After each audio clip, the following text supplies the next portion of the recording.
aconteceu com você, George Lucas? O que aconteceu com você? Piorou muito.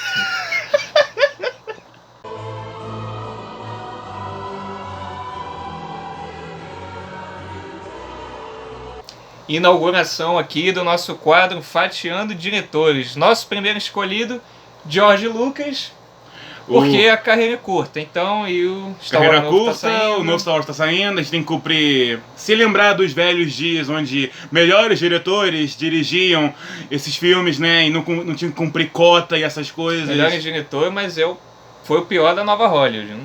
Ah, o pior da Nova Hollywood? Não, o cara que destruiu a Nova Hollywood, ele, o Spielberg, moldaram a indústria Hollywood, moldaram o cinema comercial, indústria que vemos hoje, e hoje são lembrados como os destruidores da arte. Mas George Lucas começou bem.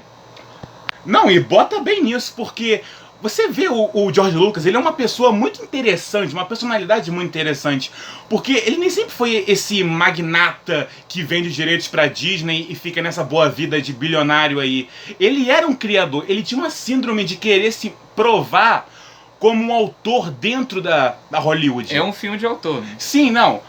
E você vê no início da carreira dele, você lê um livro, por exemplo, Como a geração Sexo, Drogas e Rock and Roll salvou a Hollywood. Aliás, um título fétido. Enfim, errado. Cala a boca. Nós temos uma boa parte do livro mostrando como o Lucas tinha uma quase depressão dele querer sair da sombra dos colegas dele. O Spielberg, que estava se provando um ótimo diretor na televisão e estava migrando para o cinema. O Coppola, que estava prestes a dirigir um dos maiores filmes de todos os tempos, em leva. E o Lucas ali no meio, como é que eu vou me provar? Ele era um apaixonado, fissurado por cinema, fanboy de Kurosawa, de Fellini, esses nomes todos da Europa e Ásia, e ele queria criar um estilo próprio, mas sem parecer um copista. E sem dinheiro nenhum, porque ele sempre dizia pro Coppola, ele não sabia dirigir direito, ele não tinha uma grande paixão por trás da câmera, e você vê isso em algumas falhas dele como diretor. Ele nunca foi um diretor de mise-en-scène, nunca foi diretor de performance. Sim, mas aí o Coppola chegou pra ele e fala, você quer dirigir um filme? Toma esse orçamento. Ele viu lá o curta dele, viu que prestava e decidiu apostar. Correto, atitude correta. Vejam o curta dele aí, do qual o filme foi inspirado. Eis que nasceu George Lucas, diretor, com THX 138. Eu não considero uma obra-prima igual tem muitos filmes do George Lucas que revisita o início da carreira dele e falam, não, esse filme aqui tem que ser redescoberto, é uma obra-prima do George Lucas, é melhor do que Star Wars, é melhor do que o American Graffiti, etc. Não é. Alguns dos problemas que o George Lucas viria demonstrar depois estão presentes aqui, sim. O filme tem problema de atuações, tem problema de mise-en-scène, apesar de ser um filme com uma preocupação estética mais rigorosa, se for comparado aí com os filmes conseguintes a American Graffiti, porque American Graffiti ainda tinha, é aceitável. Agora, sim, conceitualmente, eu gosto bastante do filme. É um filme de world building, é um filme de criação de mundo. O George Lucas, a história do filme a gente pode se resumir a... Aliás, ele reprime muita coisa da história, isso aí que eu gosto. Deixa muita coisa por baixo dos panos. E aí, é um regime totalitário, você não sabe muito bem onde que fica, você sabe que é subterrâneo. Basicamente a versão dele do 1984, do George Orwell. Exatamente. Uma invenção bem legal. Uma coisa muito que eu adoro nesse filme é como o Lucas se mostra um fã dos filmes de ficção científica dos anos 50, não 40. É o Solaris, não é o 2001. Não, nada disso. Ele se mostra um fã dos filmes B de ficção científica, Fuga do século XXI, por aí vai. Onde ele tinha aquela técnica muito terrena, old school mesmo, muito na prática. E tenta criar um world building muito próprio ali dentro. Mas, diferente dos filmes que apostavam no entretenimento, escapismo, e deixar a mensagem distópica... Não, o ritmo é vagaroso. Deixar a mensagem distópica como um pano de fundo, nessa a mensagem está escancarada. Ele adota uma linguagem muito experimental, silenciosa, contemplativa. É escancarada, mas não é propagandista. Não é propagandista. Ela é uma autoanálise daquele universo. Como a sociedade pode vir a se tornar com a falta de afeto, o consumo Ele exorbitante. falou isso lá no making of, ele falou, Sim. é uma parábola ao que eles estavam vivendo nos anos 70 em Hollywood no Ocidente, não só em Hollywood. E aí ele diz, sociedade de consumo, o pessoal estava se apegando muito aos bens materiais, etc. E tem várias cenas no filme que o computador, a máquina, chega lá pro Robert se Duvall perdendo, e fala, compre isso, deixa o Estado tomar conta de se você. perdendo em símbolos criados pela mídia, como aquela máquina religiosa, como uma foto de Jesus e ele querendo, nossa, teve isso, que ele querendo se confessar ali, era uma voz robótica. A gente não tá muito longe disso. Uma falsa cristandade ali presente, é muito realista até como a gente vê isso o acontecendo Estado hoje. fornecendo drogas ali para os cidadãos daquela cidadezinha subterrânea, então o camarada tem que ser constantemente drogado para ele estar ali naquele estado aceitável de civilização. Só que o Robert Duvall ele vai contra isso, ele deixa de tomar as drogas, se apaixona pela guria, né? Um sentimento a Lu, o nome dele é Lu, e o nome dele é THX. Como é que é o nome da atriz? Mike, que eu tenho que ver aqui. Deixa pro Ayrton. Ayrton, conserta nós aí. É Maggie McConnell. Sim. Aí ele se apaixona por ela e engravida, tem lá as cenas de sexo que foram bem incômodas lá pra época, pro Duvall.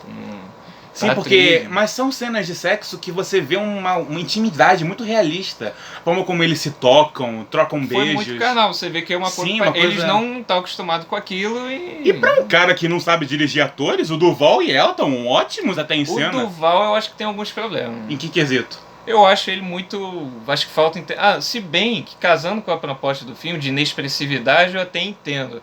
Mas eu acho que é coisa de direção. Mas aí também você vê Mas aí você também vê o Donald. Acho que ele seja bem conduzido. Mas aí também você vê o Donald Pleasence em cena, que é um poço de carisma. Ele é muito melhor. Ele rouba a cena com aquele fanatismo dele de querer sobreviver a todo custo àquele regime. É quase um senso de humor involuntário dentro do filme, que é muito legal. Você vê que ele tem uma presença muito mais forte que o Duvall. Ele é um ator melhor do que o Duvall, então.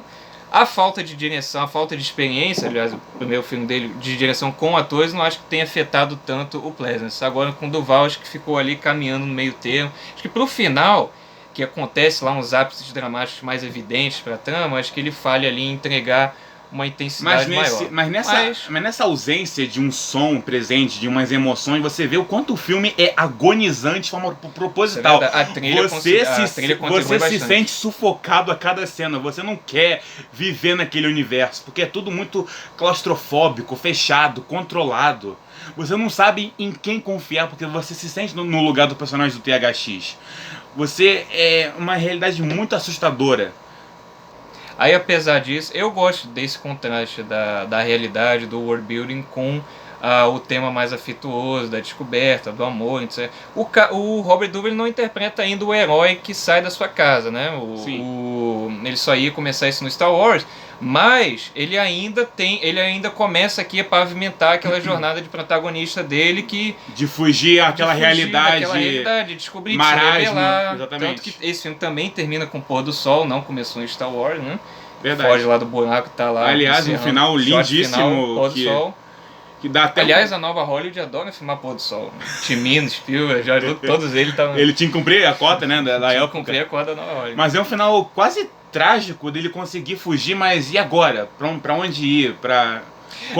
Eu gosto disso pra caramba, porque é uma coisa que a gente falou quando tava discutindo o filme no outro grupo. A realidade que ele cria aqui, pra mim, por ele ser um diretor excessivamente visual e que ele mostra, e a coisa que eu mais gosto do filme é quase como uma realidade virtual. Entendeu? O virtuosismo, um preciosismo estético, não esteta, mas é uma realidade mesmo, é uma realidade virtual, entendeu? Que é a parte da realidade que está lá em cima, que está em outro lugar. Então, isso acontece através da fotografia, figurinha, ele bota esse tipo de linguagem até na forma do personagem do Dom Pedro Cowley, que é o negão que aparece do nada, que é até outra parte do alívio cômico do filme. Funciona. Que ele diz logo no início, eu sou um holograma, eu não existo. Aí a gente fica... E a gente fica interpretando que ele foi alguém que foi criado na base dele acreditar que ele não existia, que ele era um holograma e tal.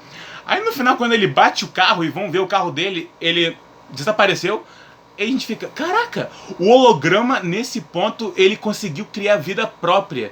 Ele não existe, mas vive entre a gente. É verdade, e o filme não volta nisso depois. Então uma deixa sutileza esperta. Uma sutileza quase uma força divina habitando entre a gente, né? Em meio a coisa assim, Aliás, ficção científica. Falando de sutileza, o Leilo Schifrin.